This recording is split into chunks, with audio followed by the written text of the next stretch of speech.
What's up, pet parents? Welcome to the Colorfil YouTube channel. My name's Caitlin. I'm the creator behind the channel Sparkles and Sunshine, and I share enrichment ideas for dogs and cats, product reviews, and canine fitness, which is what this video is all about. So after you watch this video, head over to my channel. I have so many awesome canine fitness videos that explain so many different things. Check out my blog. I have a whole canine fitness section there. I have even more exercise ideas, tips, all these different things.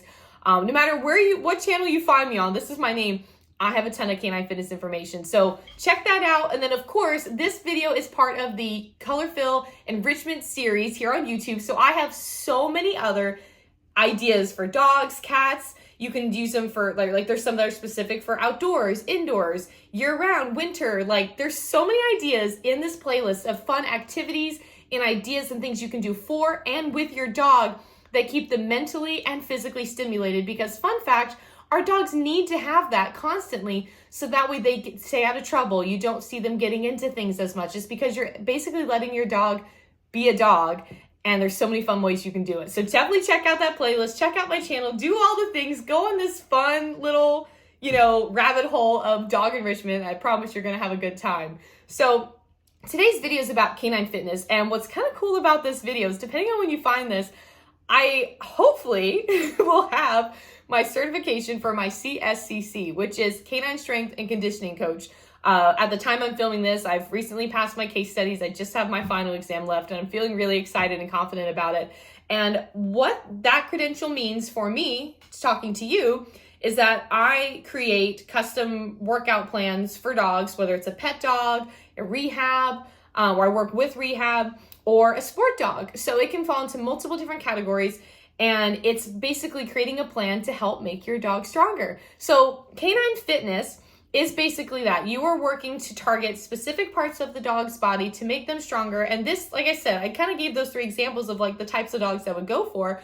You see it a lot in the sport world. You see it a lot in the rehab world, where a dog, say they injured themselves and they're working at a rehab facility to kind of work and kind of do some initial recovery. And then they work with someone like me to then create a plan to kind of continue it on, right? And keep developing and get the dog back into maybe a normal working condition, say if they were a sport dog or if they had a job, like, you know what I mean?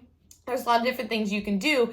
And what I love the most about canine fitness, in addition to it building a happier, healthier, stronger dog, is it builds a confident one. I started canine fitness with my dog Annie about 4-ish years ago. Yeah, she was a little over a year old. Or maybe it was 3.5, something like that. She turned 6 in January of 2026. So depending on when you find this video, she may be 6, or if you find it in 2025, she's still 5.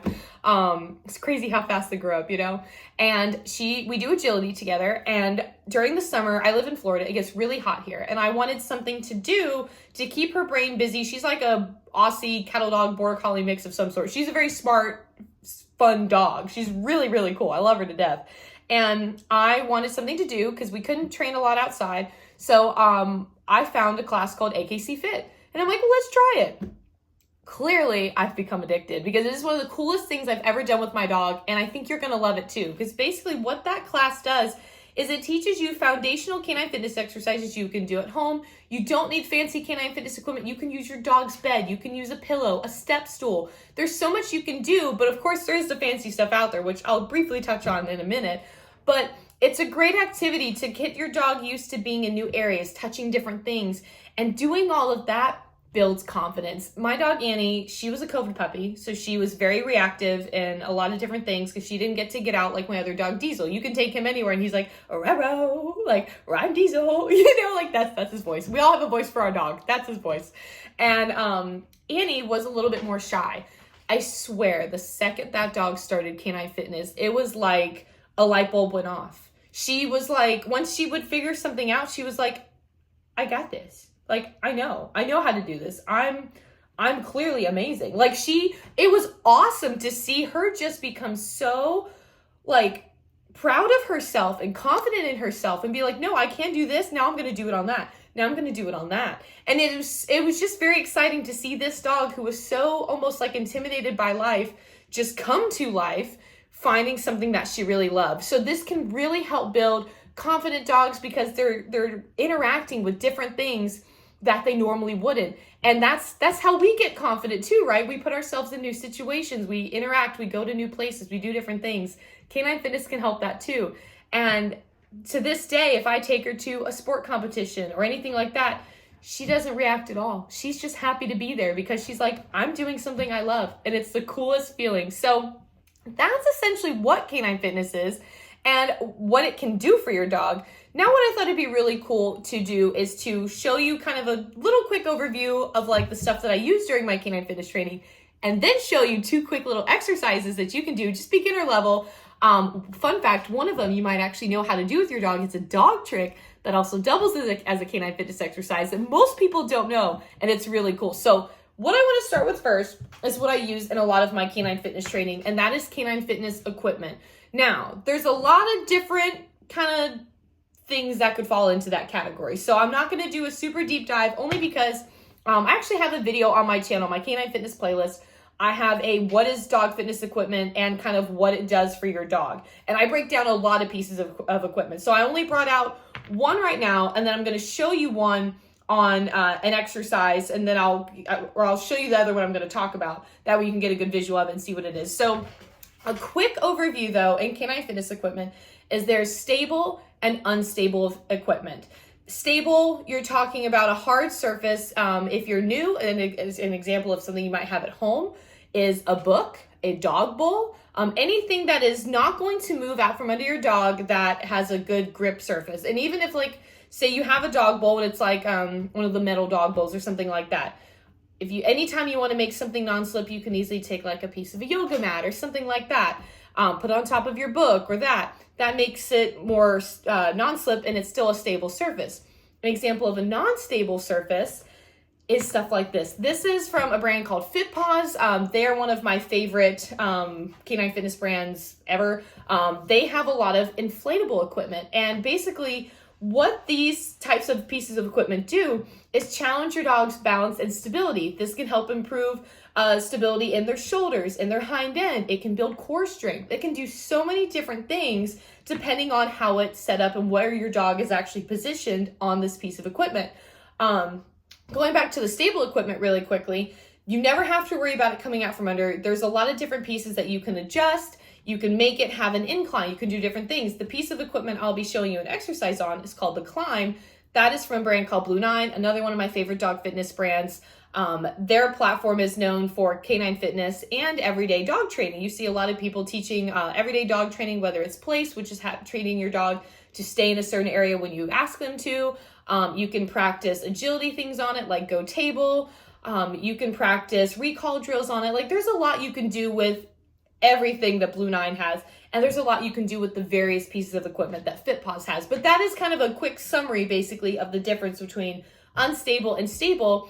And oftentimes you're using a mix of both, depending on what you're doing with your dog, or you might just be focusing on one. It just all depends on what you have created for your dog and what your plans are for them. So what I want to do now is show you 2 beginner canine fitness exercises. Again, you can do these right at home. The biggest thing I want to make sure you guys know is when you're doing these, make sure you are on a non-slip surface, if, for instance, in my apartment, I have carpet on the floor. What I'm doing, they usually are pretty good, but if I ever need it, sometimes I grab like my yoga mat. I'll grab, I have little mats that I've gotten to that I'll put down. You can grab a rug, something that is going to make sure your dog's not slipping and sliding around, because again, the goal with canine fitness is to prevent injury. If our dog's sliding around and all this stuff while we're doing stuff, we could potentially create something or cause something to happen that, obviously we don't want. Like, nobody wants that for their dog. And so those are just a couple things to keep in mind here. But yeah, I'm going to go ahead and back this up on my tripod, and I'm going to teach you how to do 2 foundational canine fitness exercises. All right, so this is my dog, Diesel Weasel. He is my 110-pound Mastiff mix. I'm going to do the first exercise with him, and then my second exercise I will do with my other dog, Annie Banani. She's my pointer, cattle dog, Aussie mix. She's my sport dog. This is my most perfect man, Diesel Weasel. And he's going to demonstrate to you guys what's called front paw targeting. Diesel, go get it. What this exercise does is it puts your dog's paws up. Good boy. He gets very enthusiastic with his fitness, which that's a very good paws up, buddy. What this does is makes your dog have to stabilize their shoulders. It's shifting weight back to the rear, so it's strengthening the hind end. Oh, you got a freebie. And also, it's depending on if they're on stable or unstable equipment, there could also be a little bit of a balance challenge as well. So what you're looking for here, you're looking for front feet directly under the shoulders. You're looking for back feet hip width distance apart. Looking for a nice flat back neutral spine, a Colonel Mustard. Nothing failed, buddy. Pause up. And you're also looking for a nice neutral head position, which we can achieve that by rewarding above their head. Notice what happens to his back and his position overall when I lower my hand. See how his back kind of becomes rounded and curved? We don't want that because that can actually affect how their spine works and how their movement kind of happens. And it's kind of like, say if we were walking Diesel off, say if we were kind of walking, we were hunched all the time. That's what that's going to create for your dog. We don't want that. We want to have him nice and strong. Oh, good boy. Here, stand. Good boy. Nice and strong. A nice flat neutral back. So that is what's called front paw targeting. My cue for that, Diesel off, is paws up. This is something you would learn in your AKC Fit class. And what's cool about it is you would actually learn that on multiple surfaces. That's where the confidence piece comes in. You learn it on, this is the climb, by the way. Diesel tucks in. This is the climb. This is that square platform I was talking about in the stable category. This has so many different configurations in itself. You could do endless amounts of things if you ever wanted to get one. I have videos explaining all of it on my channel. Oh, cat Colonel's playing with his tail. He's like, I want to sit on the platform. My cats do love the canine fitness equipment. It is quite funny. But there's a lot of different things you can do with it. This is the climb, but you learn it on like a feed tub. You learn it on an unstable disc like I showed. Like you can learn it on a bunch of things, good boy, to build your dog's confidence, because the more things they touch and interact with, the better they feel. So now I'm going to grab Annie. I'm going to show you the second one, which, fun fact, this is the one that's the dog trick that your dog might already know, and I'm going to share how it's going to help your dog. So say hello to Annie Banani. She's going to show you how to do the spin and flip canine fitness exercise, which is also known as left and right circles. And this dog trick is fantastic for building strength, mobility, and flexibility in your dog's spine. It's one of my absolute favorites. If you have a dog that does dog sports, that does tight turns, you want them, excuse me, sorry if you hear Diesel, he's upset that his fitness is now over. You want to make sure that they can be able to do that. You don't want it putting a strain on them, right? So the easiest way that you do this, take your dog's food or treats, and you're basically, Annie, come, you're going to lure them in a circle, reward, make sure to straighten out after each one, because you don't want them to stay in that kind of curved spine, right? You want them to come back out, because that's what they're going to be doing in their activity, right? They're going to turn and they're going to go. So you don't want them to stay there, because then it never comes back out, right? You can do that in the other direction. And I do recommend kind of learning one way first and then the other, but eventually you'll be able to switch from kind of luring them with a treat to using like a hand signal, good girl Annie, to then using a verbal command. Annie flip, Annie spin. Yeah, good girl. You know it. She's like, do I or do I want the cookie? I kind of like that whole luring thing you were just doing. Any flip, any spin. Yeah, good girl. And what's cool about this exercise is you can actually level this up. Even the exercise I just did with Diesel, the front paw targeting, you can also level up. So many things in canine fitness start on the ground, just like I'm teaching you here, and then you can add more challenges to make it more advanced for your dog, to provide better stabilization, core challenges, balance challenges. Like there's a lot of things you can do to constantly level up and strengthen your dog, and it's awesome. That's why I love canine fitness. It's never going to be boring for your dog. So many times we get in a routine with our dog and we do kind of the same things, right? I'm guilty of it too. But what I love about canine fitness is you can constantly change up the exercises and keep it interesting and exciting for your dogs, right? Our dogs don't want to necessarily train and do the same things all the time. You want to keep it fresh, just like you wouldn't want to do the same fitness exercises for like 5 years, right? You want to switch it up. Oh, I think I dropped the cookie. There you go. I put a new one. You're not always just going to be doing this like, you know, lateral or frontal raise or whatever for like 6 years. You might put it in periodically, but it's nice to have the variety. And that's what canine fitness does for our dogs. So that is the second activity you can do with your dogs. Fun fact, this is a trick that is part of the AKC Novice Trick title. So fun fact, you just got a new trick towards your trick dog title, and you also are strengthening your dog. So I think that's pretty cool. So I hope you guys love this video. If you have any questions at all, leave a comment below, tag me, check out my channel. I have, again, a whole playlist about canine fitness. I have a ton of posts on my blog. It's sparklesandsunshineblog.com. I have a whole canine fitness section there. I have this whole community that's really fun and filled with people who love to learn about this just like you. And of course, check out my playlist on the Colorfil channel for even more awesome dog enrichment ideas, and cats if you are a multi-pet household like me. As you saw Colonel, I do cat enrichment too. And I hope you guys love this. Have a great day, and we'll see you in the next video. Bye, everybody.